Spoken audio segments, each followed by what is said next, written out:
外部試験機による試験。まず感知器の試験。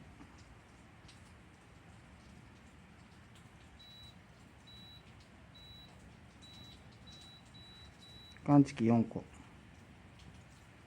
次は GP3 級試験。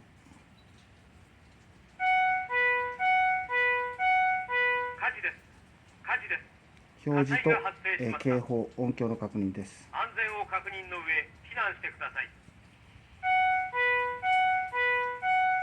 火事です。火事です。火災が発生しました。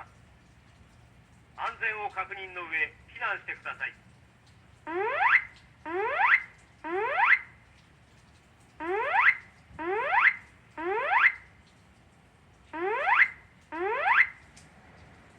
試験終了です。